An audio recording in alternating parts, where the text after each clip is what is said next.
바라고요. 말씀을 통해서 좀 영감을 좀 가지셨으면 좋겠어요. 어, 말씀은 살아 있습니다. 그 말씀은 운동력이 있습니다. 또 말씀은 좌우의 어떤 날성검보다도 예리하다 그랬습니다. 그래서 이 말씀을 그냥 지식으로만 들어서는 안 됩니다. 이 말씀을 들었다면 믿어야 되고 또 믿어진 말씀이 영감이 될 수 있도록 오늘 이 말씀을 잘 들으셨으면 좋겠어요. 조금 그 전하다 보면 오늘은 좀 시간이 좀 길어질 수도 있을 것 같습니다. 왜냐하면 제가 봤을 때 너무도 중요한 말씀이기 때문에 시간과 상관없이 좀 들어주시고요. 또 그렇게 해주시면 좋겠습니다. 또 목사님도 뭐 솔직하게 설교 좀 짧게 하면은 들 피곤하죠.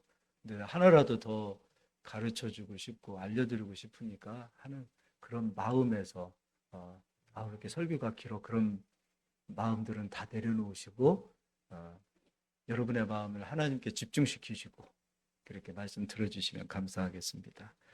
오늘 모세가 여기 보니까 15절에 바로가 이 일을 듣고 모세를 죽이고자 하여 찾는지라. 모세가 바로의 낯을 피하여 미디안 땅에 머물며 하루는 우물 곁에 앉았더라. 그렇게 호기롭고 그렇게 어떤 면에서 보면 객기가 있고 정말 강한 것 같고 그런 열정의 사람, 그런 사람이 결국은 바로 앞에 섰을 때 두려워서 바로의 낯을 피해서 광야로 도망가지 않습니까? 이게 모세가 가지고 있었던 이 마음의 상태였겠지요. 근데 광야 40년이 끝나고 난 이후에 하나님께서 모세에게 바로에게 가서 내 말을 전해라 했을 때 바로는 모세의 말을 듣지 않지요. 왜냐하면 자기는 왕이고 모세는 한낱 그냥 광야 40년에 어떤 면에서 보면 노숙자처럼 그렇게 초라한 모습으로 바로를 맞이하지 않았겠습니까? 사람으로 보였겠느냐 이거예요. 그런데도 모세가 달라져 있습니다. 어떻게 달라져 있는가? 5장을 가서 보겠습니다. 여러분의 삶 속에서 바로가 무엇이고 나는 모세의 40년 이전에 바로를 두려워했던 사람인지 그리고 지금은 바로 앞에 당당하게 설 수 있는 사람인지를 본인들 스스로가 이렇게 점검하셔야 됩니다. 5장 1절 그 후에 모세와 아론이 바로에게 가서 이르되 바로에게 갑니다. 광야 40년 끝나고 난 이후에 이제 모세가 하나님 보셨을 때 됐다. 이만하면 내가 더 써야 되겠다. 그리고서 모세에게 사명을 주어서 바로에게 가라. 그때 이제 하나님께서 모세에게 하나님의 말을 주지요. 이제 다시 5장 1절을 읽어드릴게요. 오늘은 이제 제가 그냥 다 읽을게요. 재봉집사님. 그 후에 모세와 아론이 바로에게 가서 이르되 이스라엘의 하나님 여호와께서 이렇게 말씀하시기를 내 백성을 보내라. 그러면 그들이 광야에서 내 앞에 절기를 지킬 것이니라 하셨나이다. 하나님께서는 절기는 예배죠. 이스라엘 백성을 애굽에서 내보내라. 이 백성은 나를 예배하는 자다. 그런데 바로가 무슨 소리냐? 나는 여호와를 모른다. 그리고 바로가 보았을 때는 이스라엘 백성은 자기 노예란 말이에요. 내 소유란 말이에요. 주기 싫은 거예요. 그러면서 말하기를 2절 바로가 이르되 여호와가 누구이기에 내가 그의 목소리를 듣고 이스라엘을 보내겠느냐? 나는 여호와를 알지 못하니 이스라엘을 보내지 아니하리라. 지금 이스라엘의 상태, 우리의 상태를 보자고요. 세상도 똑같습니다. 세상의 임금이 마귀죠. 마귀는 우리를 예배하는 자리로 데리고 가지 못하도록 언제나 붙들어 놓습니다. 이게 마귀의 역사죠.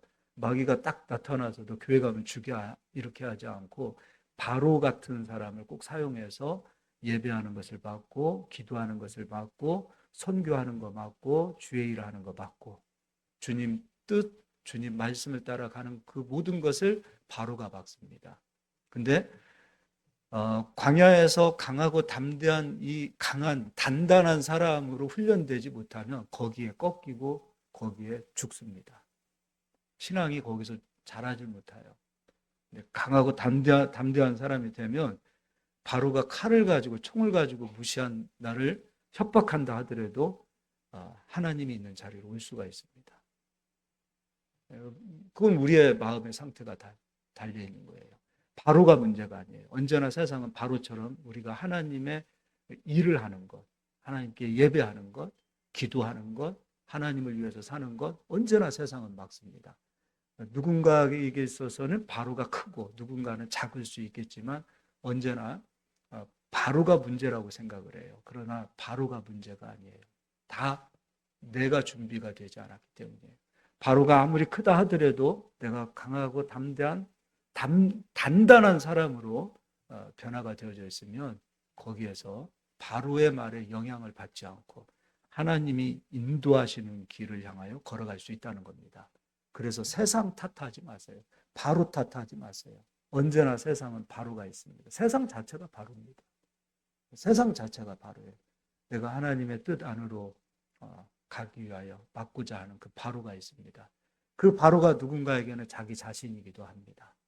오늘 예배하러 가야 되는데 쉬어야 되고 하나님의 일을 가자니 계산해 보니 손해보는 것 같고 자기 자신인 사람들도 있고 또 바로가 타인인 사람이 있고 또 바로가 남편인 경우도 있고 바로가 자식인 경우도 있어요. 어떤 사람은 바로가 돈인 경우도 있어요. 그리고 직장이 바로인 경우도 있고 그러니까 사람만 바로가 있는 게 아니에요. 하나님께 예배하러 가는 하나님 뜻을 위하여 가는 그 길을 막고자 하는 바로들이 언제나 곳곳에 다 있다는 겁니다. 내 안에도 있을 수 있어요. 나의 이기심, 나의 이 헤아리고 계산하고자 하는 마음들, 염려, 근심, 걱정 이 모든 것들이 하나님의 일을 하는 데 있어서 언제나 발목을 잡더라 이겁니다. 그런데 이제 이 모세가 바로 앞에 섰을 때 40년 전에는 바로를 피해서 도망갔지만 바로 앞에 담대히 서지요. 그게 하나님 말씀을 가지고 가기 때문이에요. 말씀이 하나님이기 때문이에요. 하나님과 함께 가기 때문이에요. 그리고 바로가 보내지 않아요. 그리고 더 나가서 더 학대합니다. 니들이 나간다고? 그럼 내 힘과 권력으로 내가 너를 더 붙잡으리라. 그래서 우리가 신앙생활을 하고자 할 때 발목을 잡는 그 아주 악한 영들이 있어요. 이 영적인 세력들은 어떻게 해서든지 교회 가는 것을 막고 예배 자리를 향하여 가는 것을 막습니다. 그래서 귀신 들린 사람을 쫓아내 보면 귀신이 이렇게 튀어나와서 말할 때가 있어요. 내가 예수님 못 믿게 하고 죽이려고 했는데 조금만 더 했으면 죽일 수 있었는데 얘가 예수님 믿어서 내가 열받아. 아주 막 괴로워, 속상해. 그런 귀신이 그렇게 토해냅니다. 귀신의 일이 바로 그거거든요. 악한 영들의 일은 어떻게 해서든지 구원 못 받게 하고 예배 못 드리게 하고 그렇단 말이죠. 그것도 단단해야 이길 수 있어요. 아무리 귀신이 역사한다 하더라도 아무리 세상의 신이 역사한다 하더라도 아무리 바로가 크고 아무리 바로가 힘이 강하여 나를 학대한다 하더라도 그래 너희들보다 크신 하나님이 나와 함께 하신다. 그리고 나올 수 있어야 되는 거예요. 그래서 바로 앞에 서야 됩니다. 강하고 담대하게 서야 합니다. 바로 앞에 강하고 담대하게 설 수 있을 때 비로소 하나님의 역사가 나타납니다. 이제 6장 가서 보겠습니다. 1절입니다. 여호와께서 모세에게 이르시되 이제 내가 바로에게 하는 일을 내가 보리라. 모세가 하는 일이 아니에요. 다 하나님이 하시는 일이에요. 근데 모세를 통해서 하나님이 일하시는데 어떻게 일하시는가? 강한 손으로 말미암아 바로가 그들을 보내리라. 강한 손으로 말미암아 바로가 그들을 그의 땅에서 쫓아내리라. 하나님의 강한 손이 역사하시겠다는 거예요. 우리가 바로 앞에 섰을 때 뒷걸음치지 않고 바로 앞에 정면으로 맞설 때 하나님께서 역사하신다는 거. 이거 꼭 기억하시면 되겠습니다. 네, 이번에는 마태복음 가서 보겠습니다. 마태복음 5장입니다.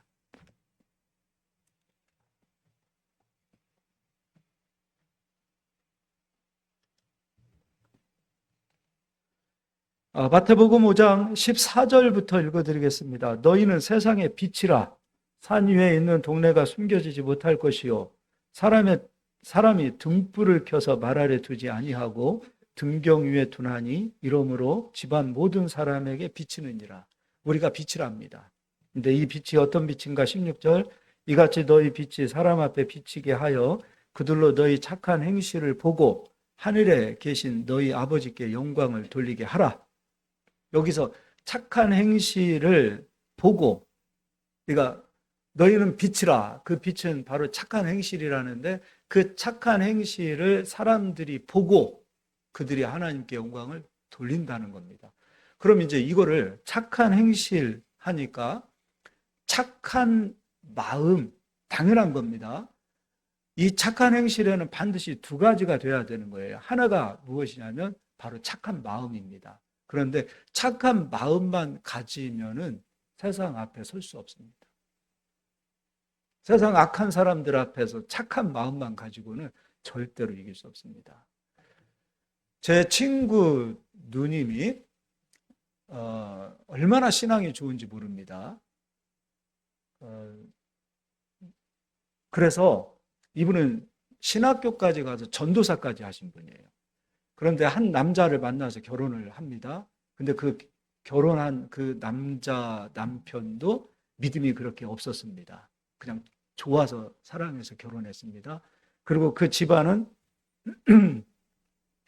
제사 드리는 집인데 완전 그 집안 전체가 미신에 찌들어 있는 집입니다. 완전 집안에 미신이 찌들어 있죠. 근데 그때 그 누님이 뭐라 그러셨냐면 내가 가서 다 전도하리라. 그런데 그 누님이 그 집에 들어가서 신앙의 문제, 제사의 문제, 그런 영적인 이 모든 것으로 부딪혀서 고통을 당하다가 자살해서 죽었습니다. 이기지 못한 거죠. 착한 마음을 가지고 가서 전도하리라 해서 갔단 말이에요. 그런데 문제는 우리 친구도 예수님 안 믿습니다. 집안 전체가 쑥대밭이 된 거예요. 착한 마음만 가지고 가면 안 됩니다. 그 얘기 들었을 때 너무 마음이 아프더라고요. 그러니까 세상에 나가서도 손해보고 살아. 누가 때리면, 한 대 때리면 왼뺨을 때리면 오른뺨도. 왜 그런 성경 구절만 찾아서 왜 우리가 그렇게 살아야 되냐 이겁니다. 그게 착한 거라고 생각했고 그렇게만 가르쳐 놓으니까 세상에 나가서 다 쥐어 터지고 사는 거예요. 예수 믿는 사람들. 또 착하게 살아야 된다. 착하게 살아야 된다. 이게 우리는 항상 마음속에 새겨져 있다 보니까 제가 돌아가신 분 임종을 치르는 가운데 너무 속이 상한 분이 한 분 계셔요. 물론 우리 교회 성도님은 아니에요. 시집을 잘 갔어요. 남편도 훌륭하신 분이에요. 남편도 교회에서는 신실하고 성가대 지휘까지 하시는 분이고 교회에서도 인정받고 사회에서도 인정받는 분이에요. 그런데 집에 가면 아내와 아이들을 학대해요. 그런데 바깥에서는 너무 존경받아요. 내가 착하게 살아야 되니까 이분은 입을 다물고 살기 시작한 거예요. 그래서 결국에는 이분도 어떤 자기 운명을 결정했냐면 사람이요, 이 악이 바치니까 곡기를 끊어버립니다. 그리고 한 3년여 동안 말을 잃어버려요. 말 한마디를 하지 못해요. 그러니까 이 악물고 살다 보니까 이빨 다 무너져 있고 그리고 결국에는 그것도 자살 아니에요? 곡기를 끊어버리고 그렇게 이 악물고 죽었어요. 착한 마음 가지고서는 절대로 세상을 이길 수 없는 겁니다. 그래서 이 착한 행실이라는 것이 마치 착하게 살아야 된다. 착한 마음을 가지고 사는 것은 기본입니다. 기본이에요. 그 마음을 가지고 살아야 돼요. 사랑은 예의예요. 모든 사람에게 예의를 갖추는 겁니다. 힘 있는 사람에게도 예의를 갖춰야 되지만 힘 없는 사람에게도 예의를 갖추는 것. 그게 사랑입니다.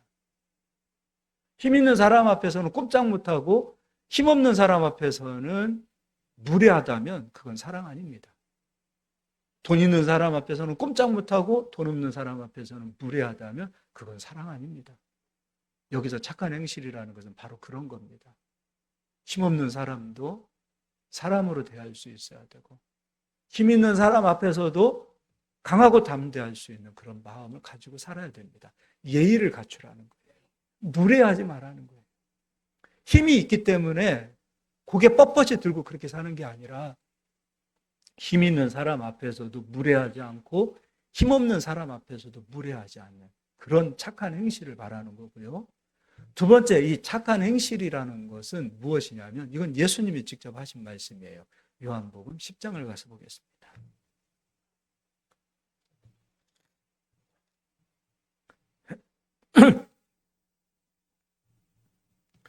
우리 자봉 집사님이 한번 좀 읽어주시겠습니까? 31절로 35절까지입니다.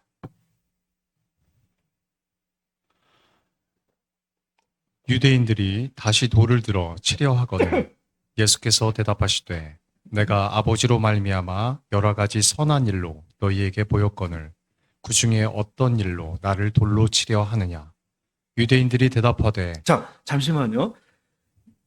예수님께서 유대인들이 예수님을 돌로 치려고 했단 말이에요.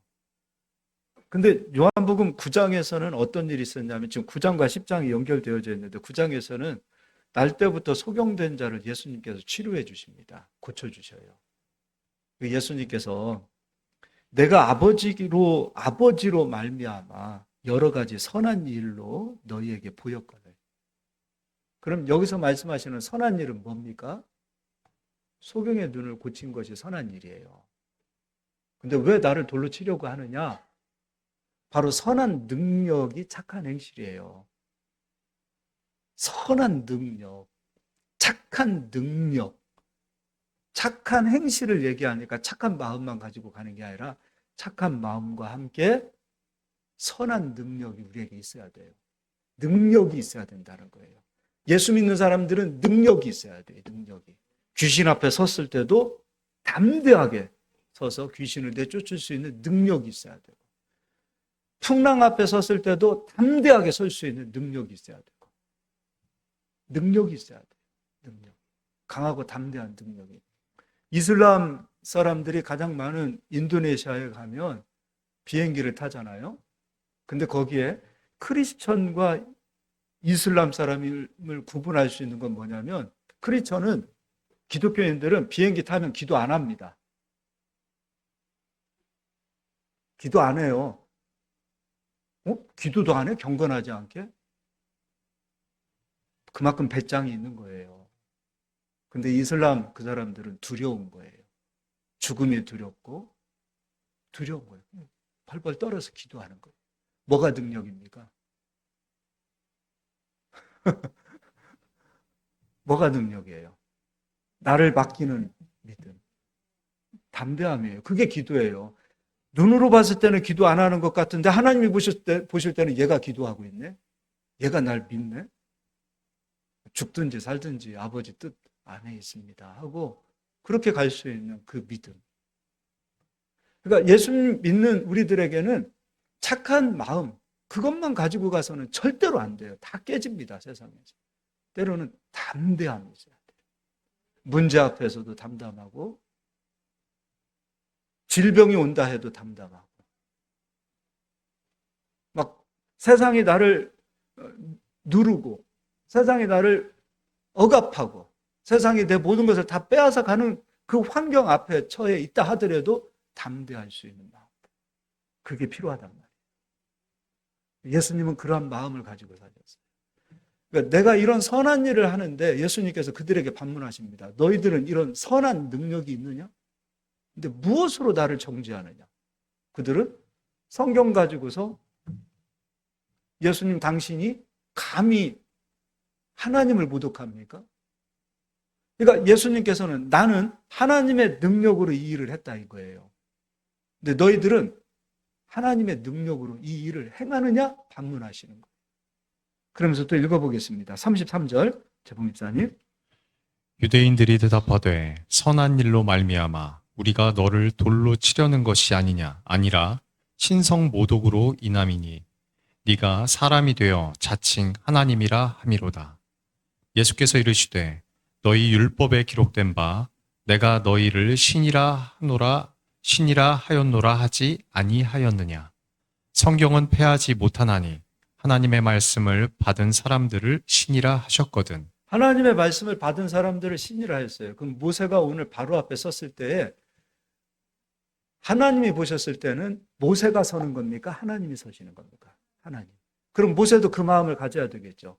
자기가 가지만 하나님의 말씀을 가지고 갔을 때는 내가 바로 앞에 서는 것이 아니라 하나님이 바로 앞에 서신다. 그 믿음으로 서는 거예요. 이게 종이에요. 이게 종이란 말이죠. 근데 유대인들은 말씀을 가졌으나 그 말씀으로 이 선한 일들이 나타나지 않았어요. 그냥 지식으로만 가지고 있었던 거예요. 예수님은 말씀으로 오셨고 그 말씀을 가졌기에 선한 일을 하셨어요. 이 선한 능력이 우리에게 임해야 돼요. 이게 와야 돼요. 근데 선한 능력을 우리에게 이미 다 주셨음에도 불구하고 문제는 우리가 바로 앞에 설 수 있는 그 단단한 사람으로 아직 되어져 있지 않기 때문에 늘 묶여 있는 거예요. 그리고 하나 포기하면 얘 봐라 포기하네? 얘는 이게 약점이구나. 더 묶어 놓습니다. 바로는 타협의 대상이 아니에요. 바로 앞에 섰을 때에 모세가 바로와 타협하지 않습니다. 내가 이만큼 양보할 테니까 당신은 이만큼 해주세요. 세상의 그 정치적인 협상이 아니에요. 바로 앞에서는 타협이 없어요. 하나님 편에 서느냐, 바로 편에 서느냐. 이 두 가운데 하나입니다. 양다리는 절대 없습니다. 그런데 단단하지 못하면 하나님 편에 서지 못하고 바로에게 끌려갑니다. 하나님께서 원하시는 것은 타협하지 마. 양보하지 마. 바로는 타협의 대상이 아니야. 라고 명확하게 말씀하셨는데 내가 단단한 사람이 되어져 있지 않으면 타협합니다. 시간은 이만큼. 강하고 담대하게 말할 수 있어야 돼요. 내 입에서 나오는 말이 하나님의 말씀이다라는 그 믿음을 가지고 말할 수 있어야 되는데 그 말을 못해요. 매일 노예가 되어서 그 사람을 섬겨야만이 그 사람 마음이 감동받을 것이라고 생각하지만 하지만 절대 그렇지 않습니다. 하나님의 능력은 약한 자들을 통해서 나타나죠. 타협하는 사람들을 통해서 하나님의 능력은 절대 나타나지 않아요. 귀신 앞에 서서 귀신과 타협합니까? 복음이 타협입니까? 믿으라. 주 예수를 믿으라 그랬지. 제발 예수님 좀 믿어주세요. 복음이 구걸하는 거 아니에요. 세상 앞에 섰을 때도 우리가 예수님 좀 제발 믿어주세요. 왜 복음을 가지고 구걸합니까? 하나님의 능력이 그만큼 우리에게 있어서 아무것도 아니기 때문에 그걸 우리는 사랑이라고 착각하고 살고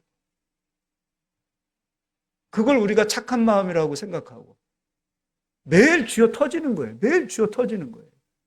그러면은 절대 돌아오지 않아요. 절대 돌아오지 않아요. 가끔 남편이 자기를 때려서 못 살겠다 하시는 분들, 그런 분들이 계셔요.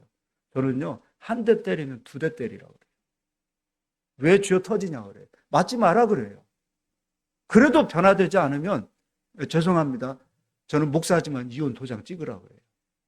남편 쥐어 패는 놈하고 왜 삽니까? 당신을 사랑하는 사람하고 살아야죠.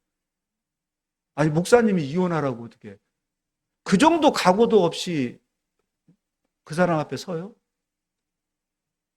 끝장낼 걸 알면서도 불구하고 설 수 있어야 되는데 그러면 변화돼요. 한 대 때리면 또 착한 마음으로 두 대 때리세요. 오른뺨도 때려주세요. 그러면 노예되는 거예요. 남편에게 일평생 노예되는 겁니다. 남편이 바로 되는 거예요. 변화되지 않아요. 변화되지 않아요. 왜 맞고 삽니까? 때려서도 안 되고 맞고 살아서도 안 되는 거예요. 왜 함부로 폭력을 행사합니까? 사랑하지 않는 거예요. 다 때려놓고 사랑한대. 사랑해서 때렸대. 그건 말이 안 되는 거예요. 강하고 담대하셔야 돼요. 강하고 담대하셔야 돼요. 요한복음 17장도 가서 보겠습니다.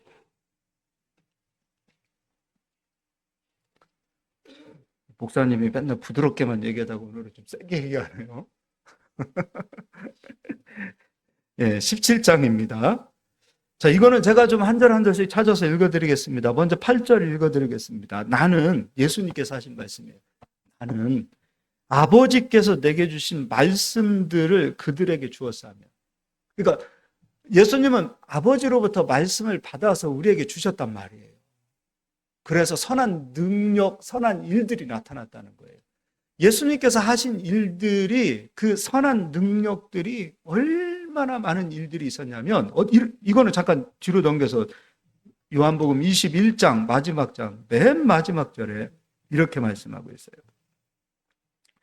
21장 24절, 이 일들을 증언하고 이 일들을 기록한 제자가 이 사람이라. 우리는 그의 증언이 참된 줄 아노라.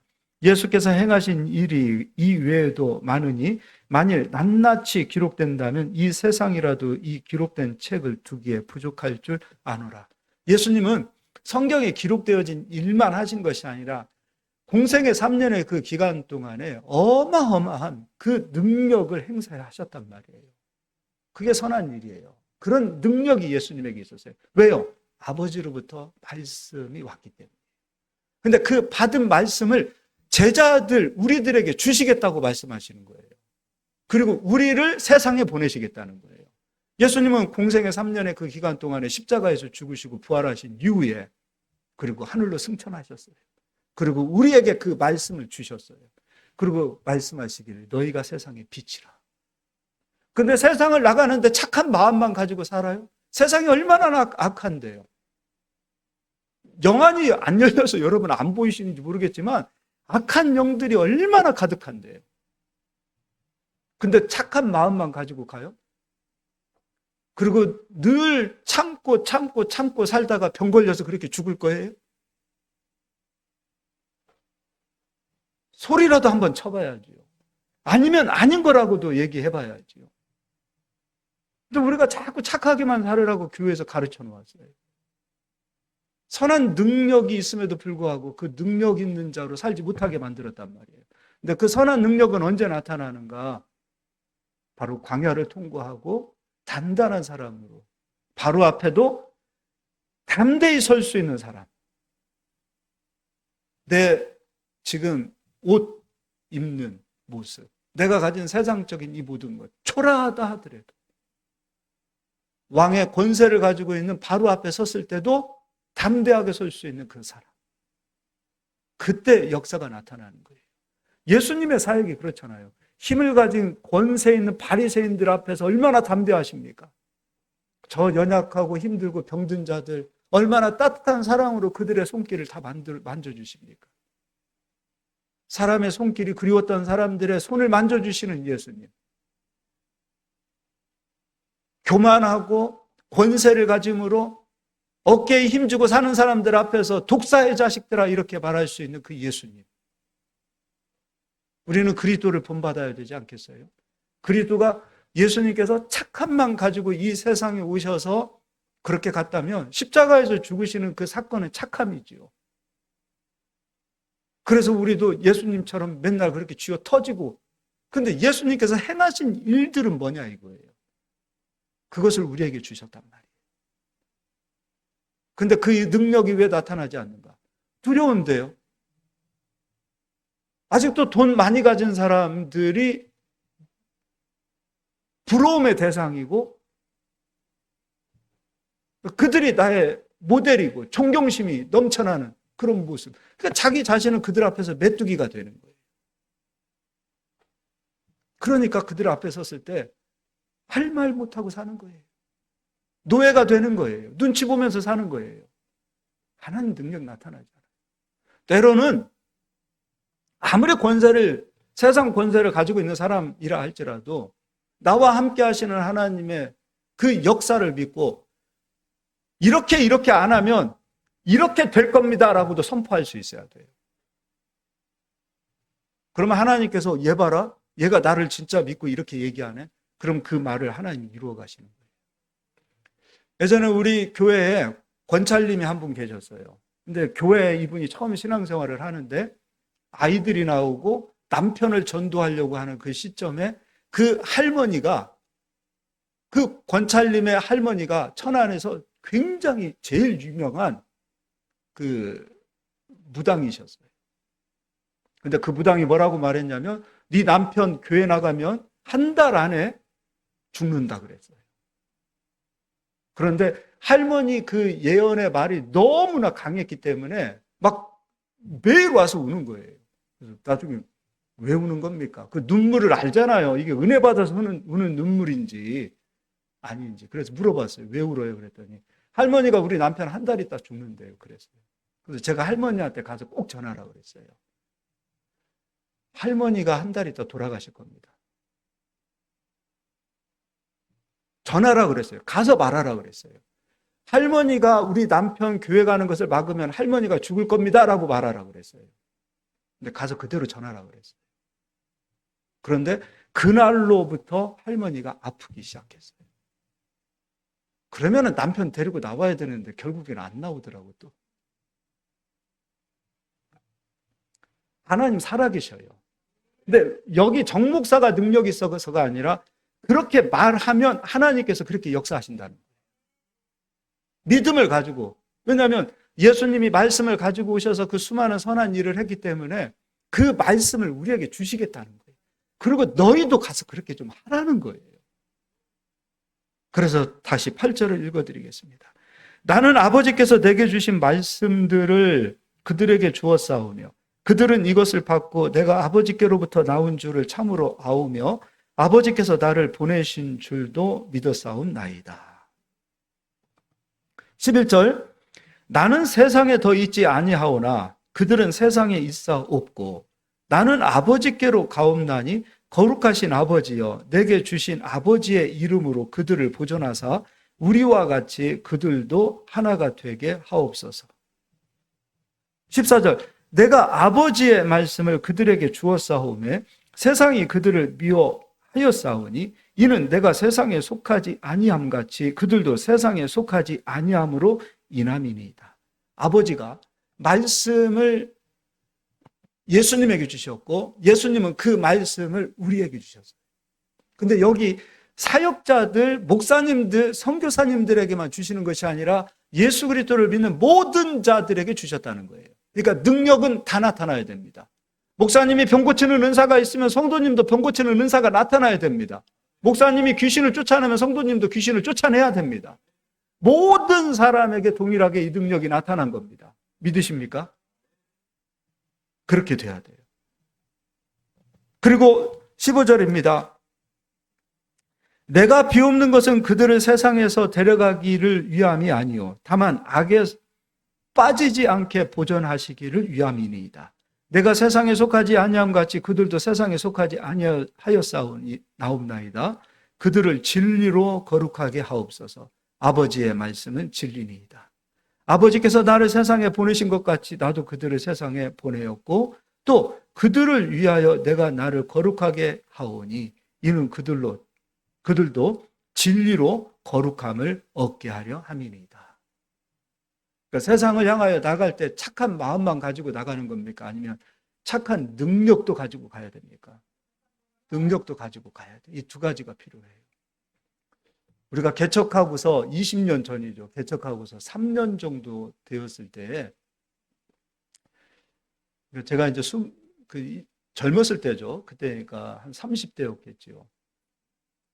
근데 이제 우리 지방에 이제 우리 목사님들이 이렇게 한 달에 한 번씩 모이는 모임이 있고 그 모임이 끝나고 나서 식사한 이후에 이제 모이는 교회에서 밥도 해주고 그 교회에서 이제 차를 마시고 있는데 어떤 모임이든지 그렇잖아요.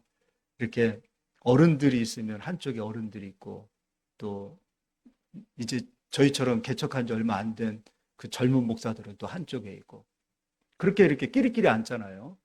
뭐 이렇게 다 같이 둥글둥글 이렇게 앉는 게 아니라 의자라는 그 한정적인 공간 때문에 그렇게 앉게 돼 있잖아요. 근데 이제 저는 바로 이제 대학교도 선배님 또 개척도 먼저 하신 그 선배님하고 단둘이 저 끝에서 커피를 한 잔 이렇게 마시고 있었어요. 그 교회 커피숍에서. 근데 저쪽에서 물론 선배님이셔요. 나이도 저보다 많으시고 교회도 큰 교회 목사님이세요. 근데 저한테 저쪽에 있는데 저한테 정 목사, 정 목사, 가서 여기 목사님들 커피 좀 뽑아와. 그럼 뽑아드리는 것이 맞지요? 한번 생각해 보자고요. 근데 제가 이제 그랬어요. 굉장히 정중하게 부탁하신 것도 아니고, 그리고 그 목사님은 저를 아시는지 모르겠지만 저는 그 목사님에 대해서 아직 잘 모르고, 그리고 거기는 다 실세들만 있죠. 교회도 크고 나이도 많고, 작은 교회들은 큰 교회에서 선교비 주면 받아야 되고,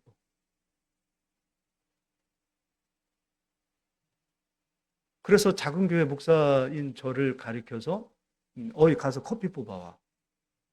근데 그 많은 목사님들이 있는 데서 저를 딱 지명해서 정 목사 가서 커피 뽑아와. 근데 그 말을 딱 했을 때, 목사님, 제가 목사님 커피 뽑으려고 목사 됐습니까? 갖다 뽑아 드세요. 분위기가 쌓여지죠. 그리고 목사님, 아무리 후배라도 무례하게 정 목사가 뭐냐고. 나도 개척교회지만 교회 가면 담임 목사라고. 나도 내 후배가 있지만 후배에게 어느 누구도 반말하지 않는다고. 한 교회 담임 목사님이고 아무리 어리다 하더라도. 왜 그러시는 겁니까? 분위기가 쌓여지죠. 그럼 저라는 사람은 예의 없는 사람, 싸가지 없는 사람 이렇게 통용이 돼야 되는데, 그 자리에 있는 목사님들은 나름대로 어른들, 그 자리에 있었던 그 수많은 어른들은 정 목사 저 사람 단단한 사람이네, 좋게 평가해 주시는 어른들도 계셨어요. 만약에 그 자리에서 제가 커피를 뽑아서 하고 다 뽑아 드렸으면 저는 지금까지도 그 목사님들 커피 뽑아다 주는 심부름 하는 목사가 됐어야 돼요. 정 목사 이리 와서 교회 일 좀 이것 좀 해, 이것 좀 해. 그럼 하고 다 찾아다녔어야 돼요. 목사 중요한 거예요. 그분들이 나 먹여 살리는 거 아니에요. 그분들이 성교비 주지 않아도 하나님이 주시는 것으로 살 수 있다는 그 단단한 그 믿음에서 나오기 때문에 사람 눈치 볼 게 뭐가 있습니까? 그렇다고 제가 무례한 것도 아니고. 그러니까 착함만 가지고 가게 되어지면 커피를 뽑아와야 돼요. 근데 그 앞에 있는 선배님이 그 분위기 썰렁한 그 가운데서 제가 가서 커피 뽑아올게요. 그러시더라고요. 선배님 앉으시라고. 그 목사님이 시키던 자리에 제 또래 목사님도 계셨거든요. 그 목사님들이 가서 뽑아오시면 되잖아요. 그러니까 우리가 사회생활을 하든 세상을 향해서 나가든 착함만 가지고 가서는 안 되는 겁니다. 저의 기질상 그때 저를 짓누르고 커피 뽑아 드리고 갖다 모셔다 드렸으면은 집에 돌아와서 화병 걸려서 죽었을 거예요. 저는 그럴 것 같아요. 난 그렇게 못 살겠어요. 내가 나쁜 놈이라 그러는지 모르겠지만. 그래서 남에게도 무례해서는 안 돼요. 인격이라는 것이 있어요. 하나님도 우리를 대하실 때 인격으로 대하시는 거예요. 우리도 사람을 대할 때 인격으로 대할 수 있어야 돼요. 존중해야 돼요. 예의를 갖춰야 돼요. 그리고 무례한 것은 무례하다고 말할 수 있어야 돼요. 아닌 건 아닌 거라고 얘기할 수 있어야 돼요. 예면 예고, 아니면 아니오라고 말하고 있다라는 거예요. 이것도 아니고 저것도 아니고 그거 하나님이 싫어하시는 거예요. 예면 예 맞습니다. 아니면 아닌 겁니다라고 말할 수 있어야만이 하나님의 능력이 나타나는 거예요. 우리 그런 분들이 되셨으면 좋겠어요. 자, 이제 신명기 8장을 좀 가서 보겠습니다. 오늘 설교 좀 길어진다고 처음부터 능력 말씀드렸어요. 벌써 1시간 다 끝난 것 같은데 설교 시간 큰일 났네. 8장 2절부터 읽어드리겠습니다. 내 하나님 여호와께서 이 40년 동안에 내게 광야 길을 걷게 하신 것을 기억하라. 이는 너를 낮추시며 너를 시험하사 내 마음이 어떠한지 내 명령을 지키는지 지키지 않는지 알려 하심이라. 너를 낮추시며 너를 줄이게 하시며 또 너도 알지 못하며 내 조상들도 알지 못하던 만나를 내게 먹이신 것은 사람이 떡으로만 사는 것이 아니요 여호와의 입에서 나오는 모든 말씀으로 사는 줄을 내가 알게 하려 하심이라. 광야 40년의 길은 하나님의 말씀으로 산다 이겁니다. 말씀을 예수님이 받았을 때에 그와 같은 능력이 나타난 것처럼 그 말씀을 우리에게 주시니 제자들도 그러한 능력이 나타나고 그 말씀을 우리가 받으니 우리도 그와 같은 능력이 나타납니다. 근데 광야 40년 모세를 보았더니 어떻게 달라졌습니까? 바로를 피해왔던 그 바로의 낯을 피해 도망갔던 그 모세가 바로 앞에 당대하게 서서 당당하게 하나님 말씀 전할 때 10가지 재앙이 애굽에 부어지기 시작하는 겁니다. 하나님의 역사는 축복만 가지 않아요. 때로는 재앙도 가는 거예요. 재앙도 기사와 표적이에요. 그렇게 되어야 되는 거예요. 담대할 때. 이스라엘 백성들이 광야 40년 생활 동안에 어땠습니까? 우리는 메뚜기 같습니다. 메뚜기 정신으로 살았어요. 40년 끝났을 때는 어떻게 삽니까? 강하고 담대하게 여리고성을 외치고 요단강을 건너고 가나안 땅을 정복해 갑니다. 담대한 자들을 쓰시는 겁니다.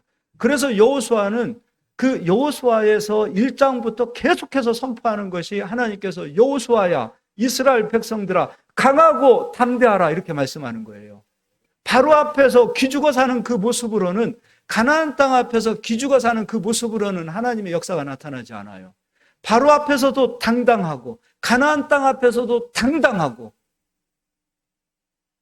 그렇게 서야 되는 거예요. 나와 함께 하시는 하나님, 그 하나님을 믿는 믿음으로 가는 거예요.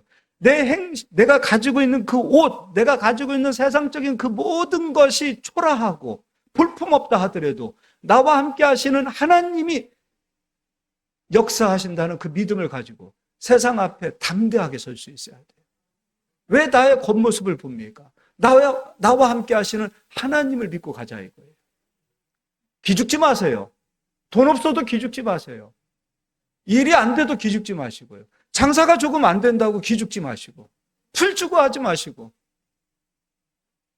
그런 모습으로 가서는 절대 세상을 이길 수 없어요. 안 되면 더 말씀 보고 기도하고 기죽지 마세요. 공부 못했다고 머리 나쁘다고 기죽지 마세요. 기죽지 마세요. 오히려 내가 머리가 나쁘고 오히려 내가 볼품없을 때 하나님은 더 크게 역사하신다고 약속하셨어요. 지혜 없는 자를 데려다가 지혜 있는 자를 부끄럽게 하시고 힘 없는 자, 연약한 자를 데려다가 힘 있는 자를 부끄럽게 하신다고 그랬어요. 이게 하나님의 역사예요. 절대로 기죽지 마세요. 담대하시기를 바라요. 개척교회 목사라고 기죽습니까? 구멍가게 한다고 기죽습니까? 기죽지 마세요. 담대하기를 예수의 이름으로 축원합니다. 자, 그러면 18절 다 가서 다 읽지 마시고 18절만 좀 읽겠습니다. 내 하나님 여호와를 기억하라. 그가 내게 재물 얻을 능력을 주셨습니다. 이같이 하시면 내 조상들에게 맹세하신 언약을 오늘과 같이 이루려 하심이니라. 재물 얻을 능력을 하나님이 주신다고 그랬어요. 자, 이거 잘 기억하세요. 여러분, 재물을 참 쓸모없는 것으로 생각하지 마세요. 예수님 믿는 사람들은 가난해야 마치 의롭게 사는 것처럼 또 착각하면서 사시는 분이 계셔요. 재물 얻을 능력이라 그랬어요. 제가 많은 능력 가운데 재물 얻을 능력을 선택해서 말씀드리는 거예요. 재물 얻을 능력을 주셨다고 그랬어요. 근데 우리가 왜 재물 얻을 능력을 못 받고 사는가? 능력을 이미 다 받았다는데 왜 재물이 나타나지 않는가? 그럼 문제는 아직도 내가 바로를 두려워하는 거예요. 아직도 뭔가가 해결되지 않은 부분이 있다는 거예요. 아직도 내 믿음이 온전하지 못하다는 거예요. 지금 주셨다 그랬어요. 이스라엘 백성에게만 주시는 것이 아니라 우리 모두에게 주시는 거예요. 자, 많은 능력 가운데 제가 재물을 지금 들어서 말씀드리는 거예요. 자, 그럼 이제 이걸 기억하시고 요한복음 1장을 가서 볼게요. 요한복음 1장이에요.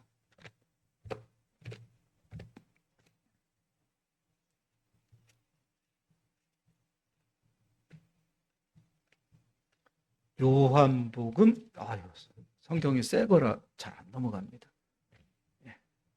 요한복음 1장. 아이고, 성경이 잘 안 넘어갑니다.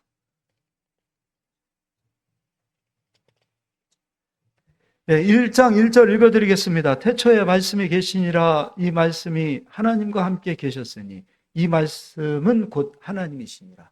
말씀이 하나님이시죠. 그럼 예수님은 말씀을 받으셨어요.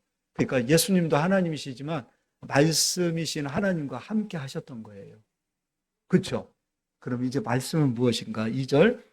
그가, 그러면은 여기서 그는 예수님이시죠, 당연히. 그러나 말씀은 태초와 하나님과 함께 계셨고, 그리고 3절. 만물이 그로, 그럼 여기서 그는 만물이 말씀으로 말미암아 지은 바 되었으니, 지은 것이 하나도 말씀, 그는 말씀이죠. 말씀이 없이는 된 것이 없느니라. 그리고 4절. 그 안에 생명이 있었으니 이 생명은 사람들의 빛이라. 말씀이 빛이죠. 그러면은 말씀을 비춰주라 이거예요. 착한 행실, 너희는 세상의 빛이라. 그럼 착한 행실이라는 것은 착한 마음만 가지고 가서 왼밤 때리면 오른밤 되지는 그걸 이야기하는 게 아니라, 그것만 가지고 가서는 세상 못 이겨요. 능력이라는 거예요. 말씀이 능력이에요. 선한 능력이 예수님에게서 나타났듯이 그 말씀을 받은 우리에게서도 선한 능력이 나타나는 거예요. 선한 능력이 나타나야 돼요. 그러니까 선한 능력이 나타나기 위해서는 우리가 말한 그 말이 존재와 실상으로 이루어지는 거예요. 즉 우리 말에도 권세를 주시겠다는 거예요. 그러면서 4절. 그 안에 생명이 있었으니 이 생명은 사람들의 빛이라. 빛이 어둠에 비추되 어둠이 깨닫지 못하더라. 말씀은 생명이고 말씀은 빛이라는 겁니다. 그리고 더 나아가서 뒤로 넘겨서 요한복음 6장도 보겠습니다.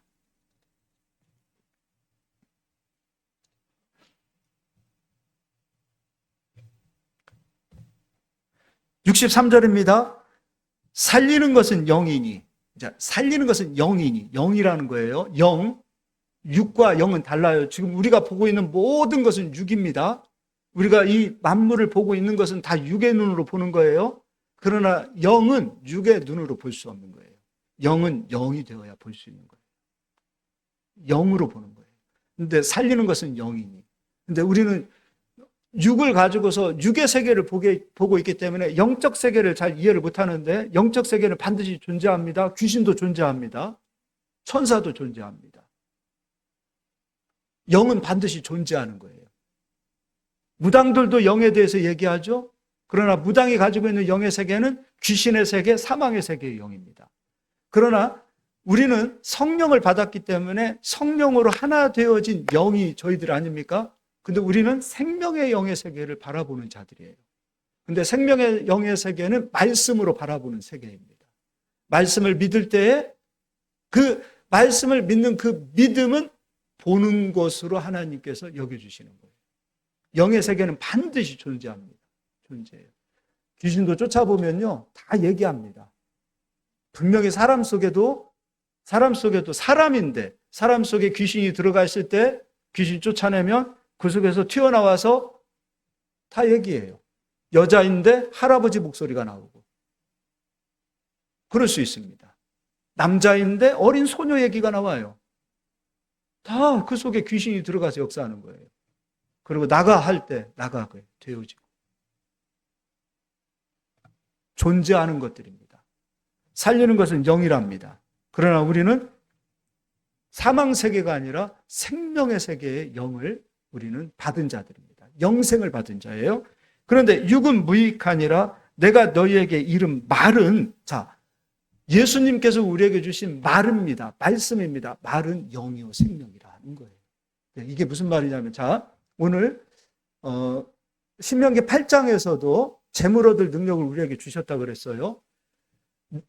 능력은 말로 다 할 수 없는 어마어마한 능력이 다 와 있습니다. 마태복음 11장에도 제자들에게 주셨던 그 능력들, 병을 고치는 능력들, 저주가 떠나가는 능력들, 그런 능력을 우리에게 다 주셨는데 재물 얻을 능력도 주셨어요. 그럼 재물 얻을 능력을 왜 주셨습니까? 빛으로 사용하라 이겁니다. 그러니까 하나님께서 재물 얻을 능력을 우리에게 주셨는데 그 능력이 우리에게 오게 되어지면 그게 빛이라는 겁니다. 그럼 그 빛, 우리가 얻은 그 재물, 그 빛을 보고 사람들은 하나님께 영광 돌립니다. 그런데도 불구하고 부요의 말씀이 이루어지는 것을 싫어합니까? 분명히 사람인데 귀신이 떠나가는 것을 보게 되어졌을 때, 오, 진짜 하나님 살아계시네. 그리고 하나님께 영광을 돌리듯이, 병이 고침받았을 때 하나님께 영광을 돌리듯이 재물 얻을 능력을 우리에게 주셨기 때문에 말씀으로 재물 얻을 능력을 우리가 받으면 그 재물이 우리에게 말씀으로 쌓이면 그것을 세상 사람들이 볼 때에 빛으로 본다는 거예요. 그리고 하나님께 영광을 돌리는 거예요. 저 사람이 어떻게 해서 저렇게 복을 받았지? 네? 누가 뭐라고 말씀하시는? 저 사람이 어떻게 해서 저렇게 하나님께 영광을 돌리게 되어져 있다는 거예요. 그럼 말씀이 영이요 생명이라고 그랬어요. 고린도후서 8장 9절에도 부유하신 예수님께서 우리를 위하여 가난하게 되심은 우리를 부욕케 하려 하심이라고 말씀하셨어요. 예수님이 우리의 가난, 저주를 가지고 가시고 우리에게 축복을 주시고 우리에게 부요를 주신다고 말씀하셨어요. 그럼 이제 성경은 끊임없이 부요의 말씀이 구약에도 있지만 신약에도 있어요. 근데 이 말씀을 내가 믿지 않을 때는 그 말씀이 영이요 생명이 되지 않아요. 근데 그 말씀을 내가 믿어요. 듣고 믿어요. 오늘 제가 신명기 8장에 재물 얻을 능력이 하나님께서 우리에게 주셨습니다. 이거를 여러분이 말씀을 받고 마음으로 믿으면 이게 진짜 믿어지면 이게 정말 믿어지면 그 믿어진 말씀이 내 안에서 영감이 되는 거예요. 이게 영감이에요.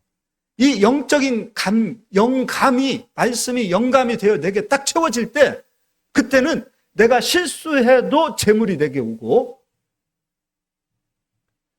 내가 엉뚱한 짓을 해도 재물이 내게 오고 내가 놀아도 재물이 오고 내가 안식해도 재물이 오고 나의 몸이 하나님께 와서 하나님께 예배드리고 하나님 말씀 배우고 하나님께 기도하고 그 자리에 와 있어도 영감의 상태에서는 세상에서 돈이 이루어지고 있어요. 이 영적인 원리를 가지고 가셔야 되는 거예요. 제가 영감이라고 얘기하는 거예요. 이게 다 능력이에요. 제가 운전면허 시험을 8번 만에 합격을 했어요. 실기에서 7번. 머리가 안 좋은 사람이에요. 군대 가서 군인의 길 복무신조가 외워지지가 않았어요. 맞아가면서도 외워지지 않아요. 머리가 안 돼요. 외우는 암기력이 이게 머리가 굳어 있어요.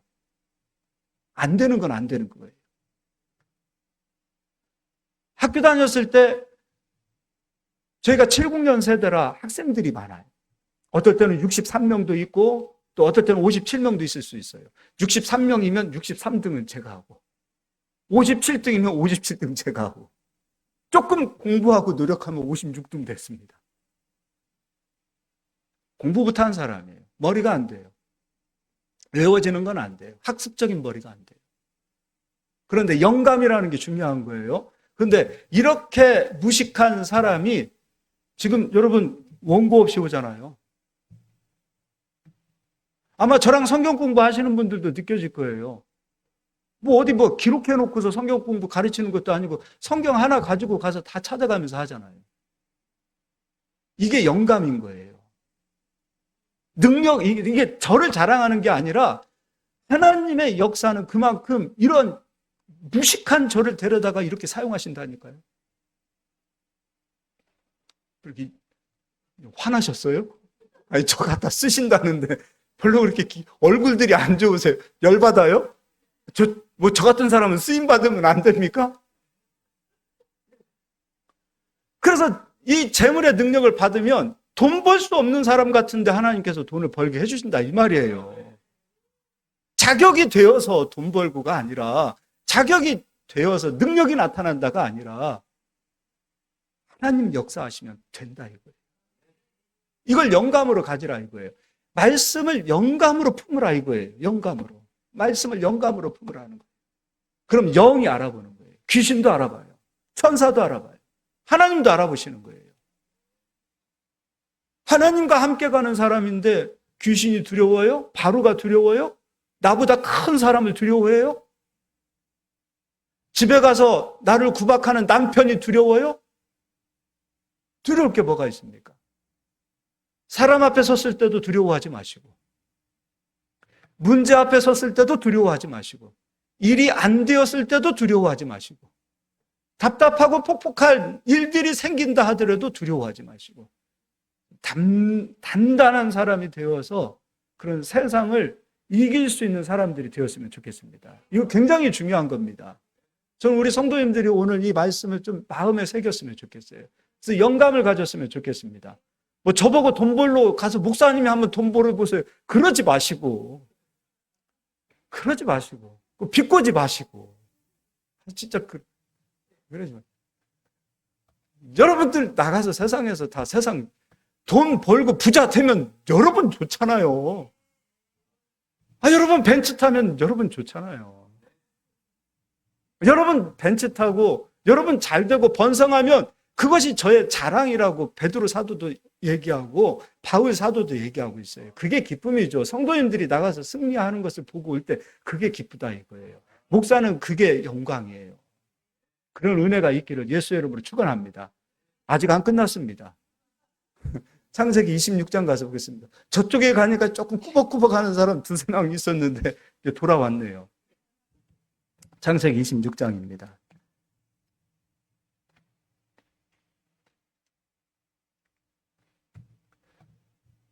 요한 사도가 요한일서 1장 1절에 생명의 말씀에 대해서 보았고 들었고 만졌다 그랬어요.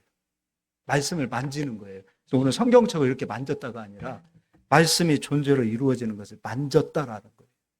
부요의 말씀이 부요로 만져진다. 권능의 말씀이 만져진다. 만져지는 자리까지 가야 돼요. 그러기 위해서는 영감을 가져야 돼요. 영감. 한 귀로 듣고 한 귀로 흘리지 마시고 이거를 내 것으로 확 이게 받으셨으면 좋겠어요. 그렇구나. 하나님께서 예수님에게 말씀을 주셔서 세상에 보내셨듯이 예수님도 우리를 그냥 보내시는 것이 아니라 말씀을 주어 세상에 보내셨다. 그럼 말씀이 빛이라는 거예요. 그러니까 말씀이 빛인데 우리는 착한 마음만 가지고 가서 왼밤 때리면 오른밤 대주는 게 그 착한 행실로 여기고 있었어요. 아니 말씀이 빛이라니까요. 빛 대신 말씀이 나타나야 될 거 아닙니까? 그러니까 말씀이 존재로 나타날 때 우리가 손으로 만질 때 세상 사람은 우리가 말씀을 존재로 만지는 것을 세상 사람이 보는 거예요. 그럼 하나님께 영광을 그들이 돌린다는 거예요. 바로 보세요. 마지막에 꼼짝도 못해요. 사정사정해서 제발 좀 나가주세요. 그래요. 얼마나 이게 통쾌합니까? 예수님 믿는 사람들이 세상에 가서 매일 쥐어 터지고 가슴 아리하고 그러다 병 걸리고 아까 저기 초반에 얘기했던 것처럼 그 누님처럼 가가지고 마음고생하다 결국엔 안 되고 자살하고 착함만 가지고서는 안 되는 거예요. 착함만 가지고서. 때로는 담대해야죠. 담대해야죠. 무례하라는 게 아니에요. 경우 없이 살라는 게 아니에요. 담대한 사람들이 돼야 하나님 역사하시는 거예요. 이제 26장 읽어드리겠습니다. 1절부터 읽어드리겠습니다. 아브라함 때 첫 흉년이 들었더니 그 땅에 또 흉년이 들매 이삭이 그랄로 가서 블레셋 왕 아비멜렉에게 이르렀더니 이삭은 기껏해야 족장입니다. 그러나 아비멜렉은 왕입니다. 2절입니다. 여호와께서 이삭에게 나타나 이르시되 애굽으로 내려가지 말고 내가 내게 지시하는 땅에 거주하라. 그 땅에는 기근이 있으니 애굽으로 내려가는 것이 맞지 않겠느냐라는 이삭의 생각을 하나님께서 막으시고 아니 환경과 상관없이 하나님은 역사한다. 문제와 상관없이 하나님은 역사한다. 그거 보여주시기 위하여 이삭아 애굽으로 가지 마. 너는 그냥 여기 내가 지시하는 이 땅에 있어. 그럼 내가 역사할 거야. 그렇다고 해서 하늘에서 다시 비가 내리고 그런 거 아니에요. 여전히 기근이에요. 여전히 기근의 상태예요. 여전히 기근이에요. 지금 세상에 온통 기근입니다. 그런데 우리는 기근이라고 생각하고 있는 대한민국 사람이 기근이라고 생각하고 있는 이때에 지금 다른 나라는 지금 죽을 맛이에요. 그런데 우리도 기근이래. 근데 지금 대한민국은 지금 역대 최고의 지금 성과를 내고 있어요. 근데 문제는 우리도 기근이래. 환경 잠시 보지 마시고 환경에 눌리지 마세요. 환경에 눌리면 환경이 바로가 되는 거예요. 그러니까 우리는 얼마만큼 환경을 바로처럼 여기고 살았는지 몰라요. 이겨야죠. 당당하게 맞짱 서야죠. 눌리니까 쫄아가지고 도망가는 거예요. 피하는 거예요. 이 환경 앞에서도 담대해야 돼요. 3절, 이 땅에 거류하면 내가 너와 함께 있어 내게 복을 주고 내가 이 모든 땅을 너와 내 자손에게 주리라. 내가 내 아버지 아브라함에게 맹세한 것을 이루어. 너 이 기근의 땅에 내가 너와 함께함으로 너에게 복이 임할 거야. 그럼 누가 책임지는 겁니까? 하나님 책임지시는 거예요. 이삭이 하나님의 말씀을 영감으로 받지 못하면 자기 생각을 따라서 지금 애굽으로 가는 겁니다. 그래, 내가 계획한 대로, 내가 생각한 대로 애굽으로 피하자. 그런데 말씀을 영감으로 받았을 때 그 말씀의 자리에 머물러 있고 말씀을 영감으로 받았기에 하나님께서 역사하실 것이라는 것을 믿었기 때문에 기다릴 수 있다는 거예요. 그럼 이제 일은 누가 하시는가? 하나님. 그럼 누가 급해지는 거예요? 내가 급해집니까? 하나님이 급해집니까? 하나님이 급해지는 거예요. 말씀은 살았고 운동력이 있다 그랬어요. 살아있어요. 운동력이 있어요. 좌우의 어떤 날성건보다도 예리하다 그랬어요. 혼과 영과 관절과 골수를 찔러 쪼갠다 그랬어요. 우리의 마음의 생각과 뜻을 감찰한다 그랬어요. 살아있어요. 이삭의 생각을 말씀이 감찰했어요. 말씀을 영감으로 받았어요. 그럼 이삭은 하나님을 받은 거예요. 근데 그 말씀이 이삭 속에 들어오셔서 이삭의 생각을 감찰하고 계셔요. 자기 생각을 따르지 않고 자기 계획을 따르지 않고 정말 말씀을 믿고 순종하고 그 자리에 머물러 있네? 그럼 이제 말씀은 역사하기 시작하는 거예요. 그리고 그 뒤에 볼까요? 12절입니다. 이삭이 그 땅에서 농사하여 그 해에 100배나 얻었고. 언제요? 기근의 때. 100배나 얻었고. 여호와께서 복을 주심으로 그 사람이 창대하고 왕성하여 마침내 거부가 돼요. 그러면 빛이 비추었을 때 세상 사람들은 그 빛을 보고 하나님께 영광을 돌린다고 그랬어요. 예수님께서 우리에게 말씀하시기를 너희는 세상의 빛이라 착한 행실을 세상 사람들에게 보여서 그들이 하나님께 영광을 돌리게 하라. 그럼 이삭이 기근의 때에 100배의 열매를 얻게 되어진 것은 이삭은 손으로 잡은 것이요 세상 사람들은 눈으로 보게 되는 거예요. 야, 어떻게 기근의 때에 100배 그리고 어떻게 기근의 때에 저렇게 창대하게 될 수 있지? 세상이 보는 거예요. 그러면 사람과 사람으로 대했을 때는 가짱고 별거 아닌 것 같고 그냥 한 방 때리면 죽을 것 같고 그런 이삭인 것 같지만 이삭이 두려워지기 시작합니다. 여기서부터 달라지는 거예요. 사람을 대하는 게 달라져요. 그래서 하나님께서는 내가 너희를 머리가 되게 하고 꼴이 되지 않게 하셨다고 그랬어요. 머리 되게 하기 위해서는 어떻게 해야 돼요? 착한 행실을 보여야 돼요. 착한 행실이 나타나야 돼요. 신명기에서도 재물 얻을 능력을 주셨다고 그랬어요. 지금 이삭에게는 재물 얻을 능력을 받았고 그리고 그 능력이 100배의 열매로 나타났어요. 그럼 세상은 그걸 보는 거예요. 이삭은 머리가 돼가는 거예요. 그리고 하나님께서는 영광을 받아 역사하시는 거예요. 우리에게 이와 같이 살라는 겁니다. 광야로 우리를 인도하셔서 하나님의 말씀으로 훈련시키시는 이유는 무엇인가? 제발 이삭처럼 살라는 겁니다. 제발 이삭처럼 머리가 되라는 겁니다. 가족에게도 형제들에게도 많은 주변의 사람들에게도 야 예수님 믿어서 너는 그 모양 그 꼴이니? 그 얘기 듣지 마시고 가족에게 보여주시고 형제에게 보여주시고 세상 사람들에게 보여주는 저희들이 되셔야 된다는 겁니다. 그래서 하나님께 영광을 돌리고 우리는 머리가 되고 꼬리가 되지 않는 역사가 나타나는 겁니다. 사람 그까짓 거 뭐가 두렵습니까? 세상 사람이 우리를 보았을 때 세상 사람들이 우리를 보았을 때 우리의 그 사람만 보았을 때는 뭐가 세상 사람들이 우리를 머리로 세울 만한 게 뭐가 있습니까? 아무것도 아닌 존재, 별거 아닌 존재, 연약한 존재, 교회나 다니는 약한 존재, 신이나 의지하는 약한 존재로 보는 거 아닙니까? 그러나 신의 능력이 나타나면 그들은 다르게 보는 거예요. 세상 사람들이 우리를 조롱하는 거 뭔지 아세요? 약하니까 니들 신 의지하는 거 아니냐. 그래서 조롱하는 겁니다.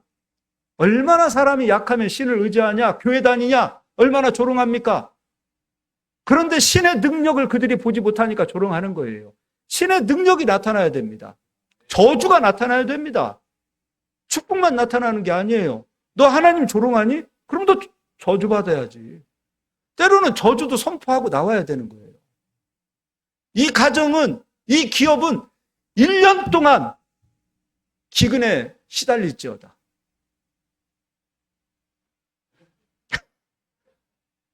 일 년 동안 하나님 비를 내리지 마시고 기근이 오게 해주세요. 왜 그러면은 그런 기도는 하면 안 되는 건가요? 그렇게 해서 하나님을 보면은, 그렇게 해서 하나님을 믿게 되면 그는 얼마나, 그거 하나님 나라에서는 열매를 맺은 거 아니에요? 저주도 이루어지는 거예요. 축복도 이루어지는 거예요. 이삭이 이제 그 기근의 때에 파는 우물마다 다 파집니다. 여기 시간상 다 읽어드리진 않을게요. 그 기근의 때에 우물이 다 터지기 시작하는 거예요. 근데 이 이스라엘 그 광야에서 그 기근 가운데 우물이 터진다는 것은 이건 기적이요. 이거는 표적입니다. 그냥 우리가 쉽게 생각하듯이 우물이 파지는 땅이 아니에요. 그런데 얘는 파는 것마다 된다는 거예요. 여기 갖다 파니까 여기서도 터지고, 저기 가서 파니까 저기서도 되고, 하는 것마다 되는 거예요. 그리고 창대하게 되는 거예요. 이제 아비멜렉의 태도를 한번 보겠습니다. 26절입니다. 아비멜렉이 그 친구 아훗삭과 군대 장관 비굴과 더불어 그랄에서부터 이삭에게 온지라. 군대 장관이 왔어요. 군대 장관만 오지 않아요. 군대도 같이 와요. 왕입니다. 이삭은 한낱 족장에 불과합니다. 왕이 이삭에게 찾아왔습니다. 그런데 이 왕이 이삭에게 대하는 태도를 보자고요. 예전에는 쫓아냈습니다. 우습게 보았습니다.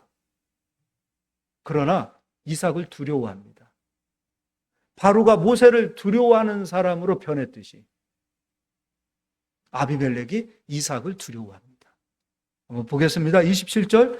이삭이 그들에게 이르되 너희가 나를 미워하여 나에게 너희를 떠나게 하였거늘 어찌하여 내게 왔느냐. 28절. 그들이 이르되 여호와께서 너와 함께 계심을 우리가 분명히 보았으므로 우리 사이 곧 우리와 너 사이에 맹세하여 너와 계약을 맺으리라 말하였노라. 그들이 말합니다. 여호와께서 너와 함께 계심을 우리가 분명히 보았다. 이삭은 만졌습니다. 말씀이 존재로 이루어지는 것을 만졌습니다. 그리고 세상은 보았습니다. 세상이 보아야 합니다. 믿지 않는 남편이 보아야 합니다. 믿지 않는 시부모님이 보아야 합니다. 예 하고 굽신거리고 매맞고 그것으로 감동시키고 변화시킬 수 없다는 것을 아셔야 됩니다. 인간은 본질상 악합니다. 내가 예 하고 굽신거리고 커피나 타다 드리고 뭐 떨어질 거 없나? 내가 저 사람 비유 맞추면 뭐라도 하나 얻을 거 없나? 다 합니다. 그거 이용합니다. 우리 개척하면서 사모님하고 우리는 절대로 어디 가서 구걸하지 말자. 우린 주는 교회다. 받는 교회 되지 말자. 하나님께서 역사하셔서 이곳에 축복을 흘러오는 것은 받되 우리가 가서 달라고 구하지 말자. 그럼 사람 종 되는 거예요. 사람 눈치 보는 거예요. 하나님이 주시는 거 먹고 하나님이 안 주시면 난 주의 종 아닌 거 아닙니까? 그러면 그때는 주의 종이 아닌데 뭐로 주의 길을 갑니까? 주인이 종을 책임지기 때문에 오늘날까지도 먹이시고 입히시고 그리고 어디 가서 구걸하지 않도록 하나님 역사하셨어요. 우리 사람 눈치 보지 말고 삽시다. 그리고 세상에서 하나님 살아계시는 것을 보여주는 저희들이 되기를 소망합니다. 더 나아가서 29절에 너는 아비멜렉이 이삭에게 너는 우리를 해하지 말라. 두려움의 대상이 된 거예요. 너 우리를 향하여 저주하지 말고 너 우리를 향하여 나쁜 마음 품지 마. 네가 우리를 향하여 서운한 마음 품으면 하나님께서 우리에게 원수 갚아주시는 것을 본 거예요. 우물 파는 동안에 아비멜렉 그 종들이 이삭을 얼마나 괴롭혔습니까? 이삭이 서운한 마음 풀면 하나님 역사하시는 거예요. 아브라함이 서운한 마음을 품으니까 하나님께서 막 역사하시는 거예요. 이삭이 뭐가 두렵겠어요? 이삭과 함께 하시는 하나님이 두려운 거예요. 이삭과 함께 하시는 하나님의 역사를 본 거예요. 착한 행실로 그들이 보게 하여 그들이 하나님께 영광 돌리게 하라. 예수님이 우리에게 명령하셨어요. 근데 그 착한 행실의 그 빛은 무엇인가? 바로 말씀이에요. 말씀이 우리 안에 영감으로 왔을 때 그 말씀이 열매를 맺습니다. 오늘 신명기 8장에서 재물 얻을 능력을 우리에게 주셨다고 그랬어요. 말씀을 여러분 영감으로 받으시기 바라요. 받으세요. 그리고 이걸 품으세요. 그럼 기근의 때에도 하나님께서는 역사하실 거예요. 이 기름진 축복을, 하늘의 신령한 복을 누리는 저희들이 되시기를 바라요. 그런 은혜가 있기를 소망합니다. 29절 다 같이 읽겠습니다. 너는 우리를 해하지 말라.